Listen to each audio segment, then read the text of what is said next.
Hello everyone, welcome to my channel RB Tutorial and myself Raghuvansh Bhushan, and today I am going to teach you the very important activity based topic, that is refraction through rectangular glass slab. ठीक है, तो इस topic को पढ़ने से पहले make sure कि आप मेरा पुराना वीडियोस देख चुके हैं।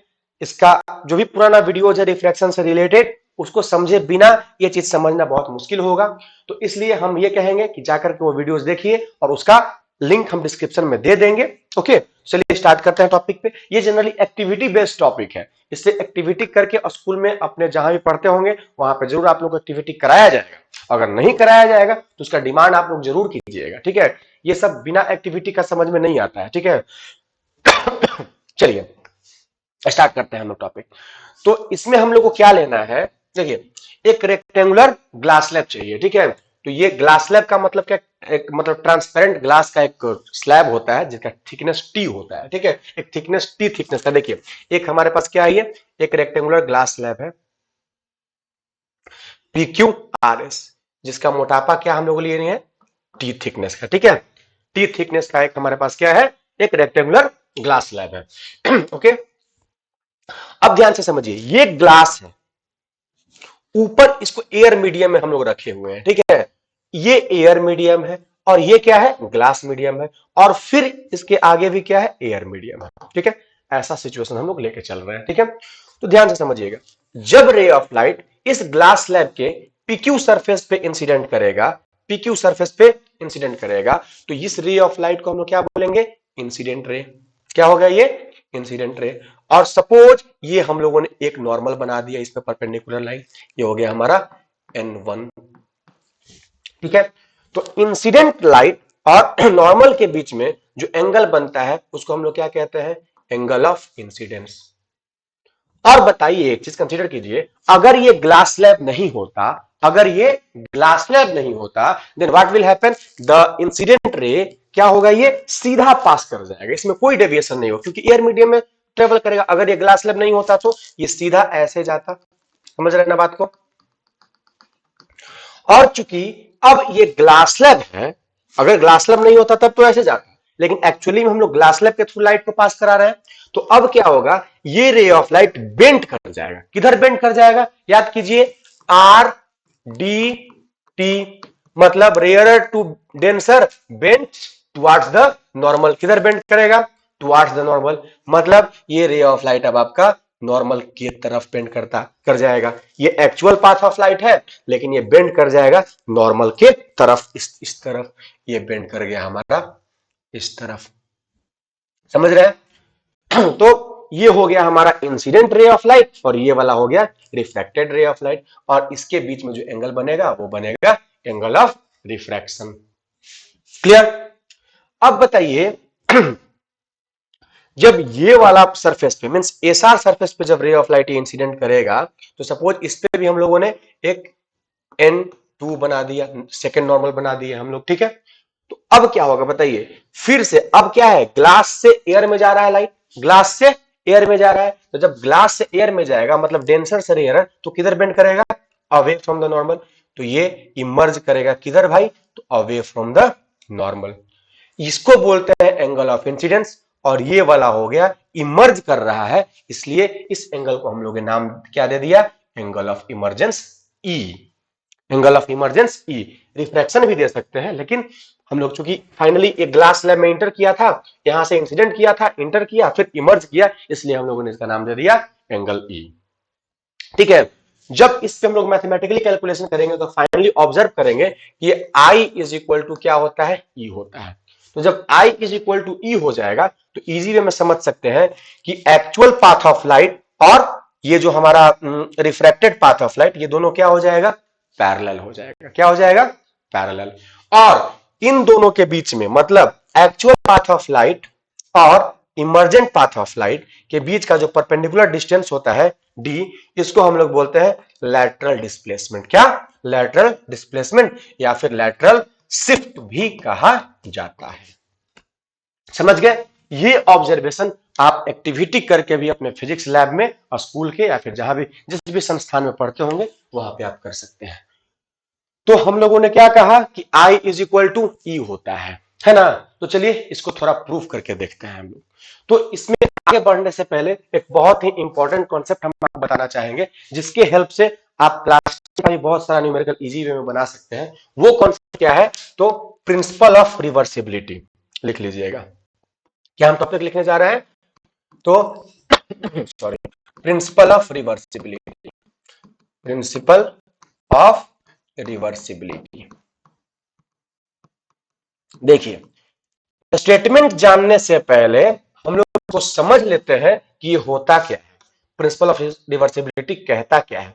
बहुत ही ज्यादा इजी कॉन्सेप्ट है, समझने का प्रयास कीजिए। देखिए, कहने का मतलब ये है कि इसमें रे ऑफ लाइट पहले क्या हुआ था? देखिए, एयर से ग्लास में गया और फिर ग्लास से एयर में गया। क्या हुआ?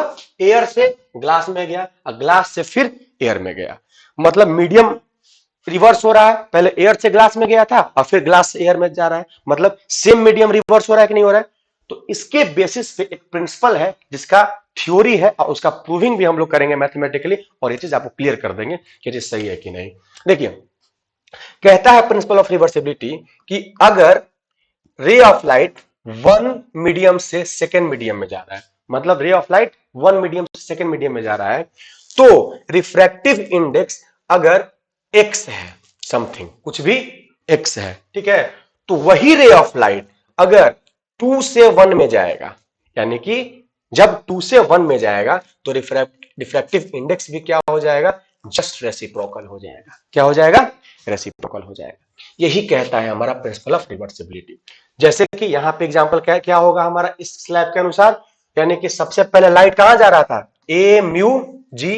तो अगर इसका रिफ्रैक्टिव इंडेक्स, याद रखिएगा, ग्लास का रिफ्रैक्टिव इंडेक्स याद रखने का जरूरत नहीं है, एग्जाम में दे दिया रहता है, ऐसे हमको याद है 1.5 होता है, ठीक है।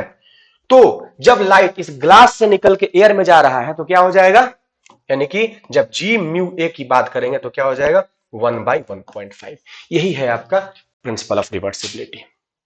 समझे? यही है आपका प्रिंसिपल ऑफ रिवर्सिबिलिटी। अब समझिए इसको लिखेंगे कैसे सर? एग्जाम में आ जाएगा तो कैसे लिखेंगे? लिखवा देते हैं। देखिए, इट स्टेट्स दैट, लिख लीजिए, it states that, it states that refractive index of, refractive index of medium two, medium two, medium two ऐसा सेकंड मीडियम, ठीक है, या फिर मीडियम सेकंड ऐसे लिख देते हैं, medium second, refractive index of medium second with respect to W dot R dot T का मतलब समझिएगा, विथ रिस्पेक्ट टू शॉर्ट में लिख रहे हैं, with respect to first medium is reciprocal of, reciprocal of refractive index, refractive index of medium two, medium second, sorry, of medium first with respect to medium second. समझे? यानी कि जब ray of light one mu two में जाएगा तो इसका जो refractive index होगा वो 1/2 म्यू वन के बराबर होगा। यही है आपका क्या? तो प्रिंसिपल ऑफ रिवर्सिबिलिटी, ये स्टेटमेंट रहा सर। अब क्या समझना है हमको इसमें कि इसका प्रूविंग थोड़ा देख लेते हैं कि जो बोला गया ये जस्टिफाई हो रहा है कि नहीं मैथमेटिकली। तो सेकेंड पेज हम लोग चल रहे हैं, देखिए, जैसे समझिए, वन म्यू टू, इसी का एग्जांपल लेके हम लोग चल रहे हैं, ठीक है, या फिर सिंपल जनरल लेके चल रहे हैं। वन म्यू टू का मतलब क्या होता है? वन म्यू टू का मतलब क्या हुआ? तो speed of light, light in medium one upon speed of light in medium two. ये ना हुआ? यानी कि वन म्यू टू का मतलब हुआ V1 बाई V2।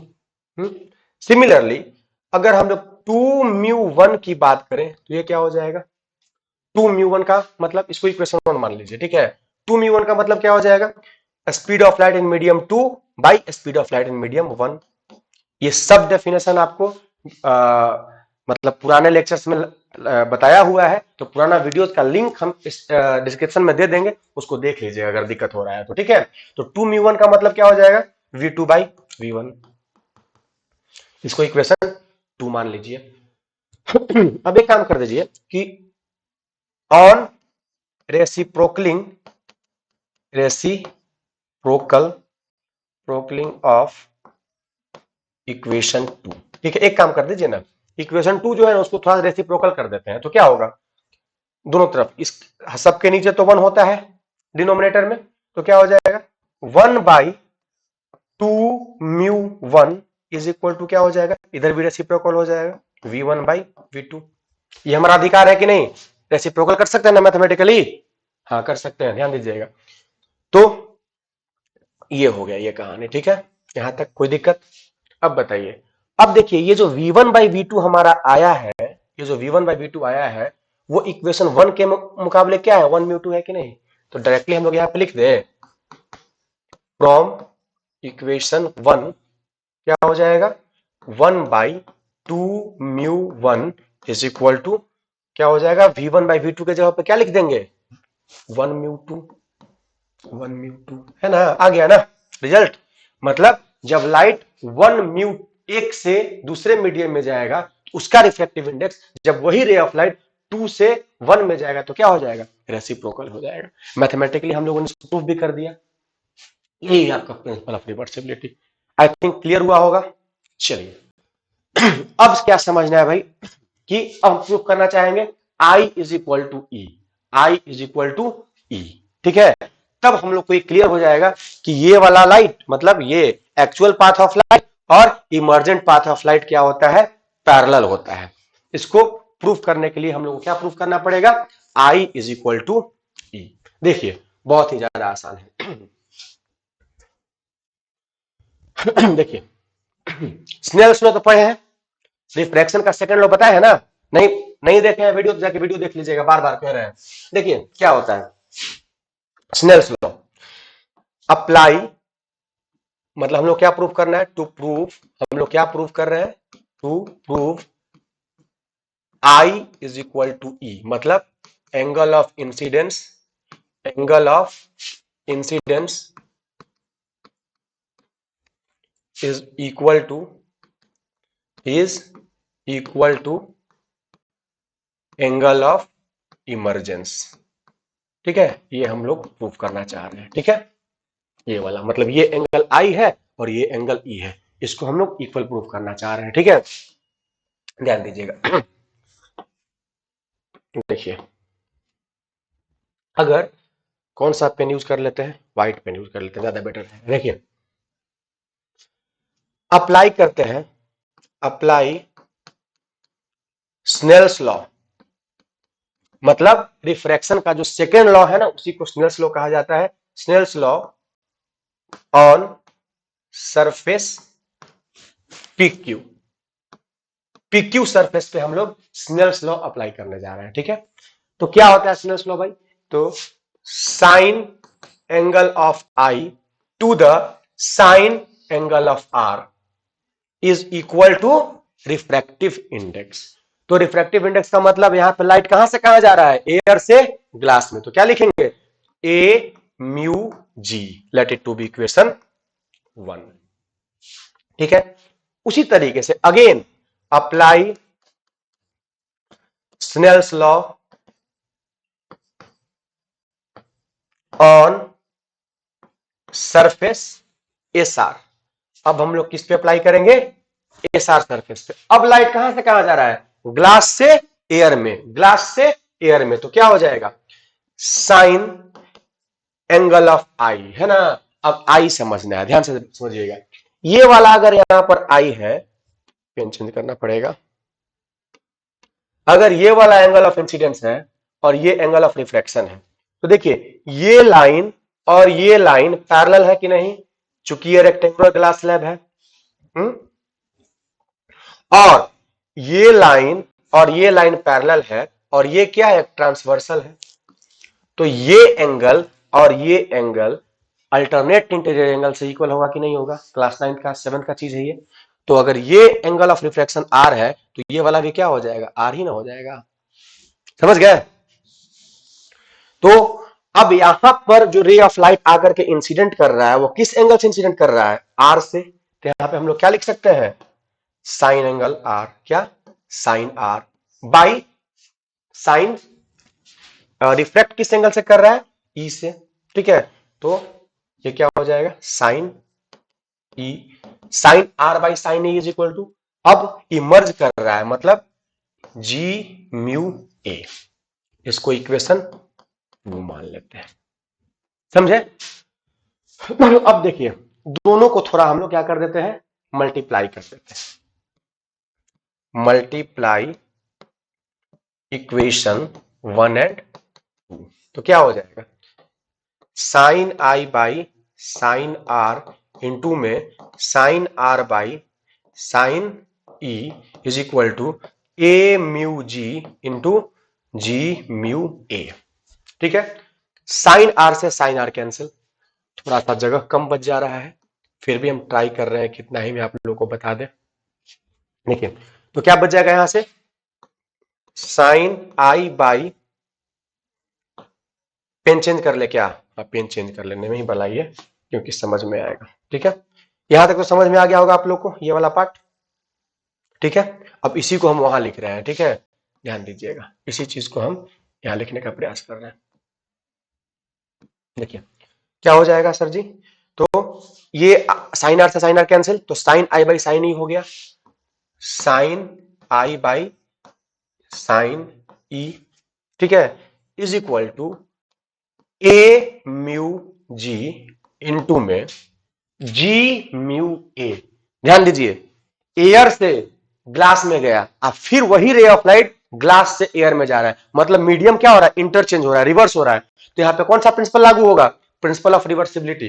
तो according to principle of reversibility हम लोगों ने क्या सीखा है, प्रिंसिपल ऑफ रिवर्सिबिलिटी के according 1/2 mu 1 is equal to 1 mu 2, just अभी बताया है। तो वही प्रिंसिपल के अकॉर्डिंग क्या हो जाएगा यहां पर, इसको हम लोग क्या लिख सकते हैं, 1/a mu G, according to principle of reversibility, है कि नहीं। अब बताइए ये वाला पार्ट और ये वाला पार्ट कट जाएगा। अब क्या हो गया, sine I by sine E is equal to 1। अब अगर क्रॉस मल्टीप्लीकेशन कर देंगे तो sine I is equal to sine E हो गया। तो फॉर स्मॉल एंगल हम लोग लिख सकते हैं आई इज इक्वल टू ई, है कि नहीं। अब हमारे पास क्या हो गया, आई का जो वैल्यू है वो ई के बराबर हो गया। यही ना हम लोग को प्रूफ करना था, I is equal to E. Proof कर दिए I is equal to E, यानी कि यहां से क्या पता चल रहा है, अगर रेक्टेंगुलर ग्लास स्लैब में जिस एंगल से रे ऑफ लाइट इंसिडेंट करेगा उसी एंगल से रे ऑफ लाइट इमर्ज भी करेगा। इसका मतलब ये और ये दोनों इक्वल है। इसका मतलब क्या हो रहा है मैथमेटिकली, कि एक्चुअल पाथ ऑफ लाइट और ये जो इमर्जेंट पाथ ऑफ लाइट है ये दोनों क्या होंगे, पैरेलल होंगे। क्या होंगे, पैरेलल होंगे। और जब ये दोनों रे ऑफ लाइट पैरेलल हो गए, इसका मतलब क्या हो रहा है, कुछ नहीं हो रहा है, पैरेलल हो रहा है तो पैरेलल हो रहा है, क्या सोचना है इसमें। और इन दोनों के बीच में जो परपेंडिकुलर डिस्टेंस होता है उसको हम लोग क्या बोलते हैं, लैटरल शिफ्ट। ठीक है, यानी कि अगर लैटरल डिस्प्लेसमेंट को कोई डिफाइन करने का प्रयास करे तो कैसे डिफाइन कीजिएगा, तो lateral displacement means perpendicular distance between actual path of light and emergent path of light is called lateral shift और लैटरल डिस्प्लेसमेंट। ठीक है, बढ़िया से क्लियर हुआ। तो ये कॉन्सेप्ट आपको 10th 12th दोनों में काम आएगा। तो बहुत ही मेरे हिसाब से अच्छे तरीके से समझाने का प्रयास हुआ है। और अगर आप लोगों को कुछ दिक्कत हो तो कमेंट बॉक्स में जरूर लिखिए, और अच्छा लगे तो मन हो तो सब्सक्राइब कीजिए, और अच्छा वीडियोज मिलेगा आप लोगों को। ठीक है, और आने वाले समय में जुड़े रहिए, बेहतरीन क्वेश्चंस बना के दिया जाएगा। एक 10th बोर्ड हो, पहले तो अगर 10th के बच्चे आप लोग देख रहे हैं तो आप लोग 10th के लिए ही PYQs का एक सीरीज लाएंगे हम, जिसके थ्रू बोर्ड में उससे ज्यादा क्वेश्चंस नहीं आएगा, ये मेरा गारंटी रहेगा। मेरा लेक्चर्स मेरा नोट्स और मेरा क्वेश्चंस का सेट अगर बना लीजिएगा तो बोर्ड में 100% क्वेश्चन का कॉन्सेप्ट वहीं से रहेगा, ये मेरा प्रॉमिस है। ठीक है, चलिए बने रहिए और नेक्स्ट क्लास में हम लोग आगे बढ़ेंगे इस रिफ्रैक्शन का आने वाला टॉपिक्स पे। ठीक है, चलिए ओके, थैंक यू।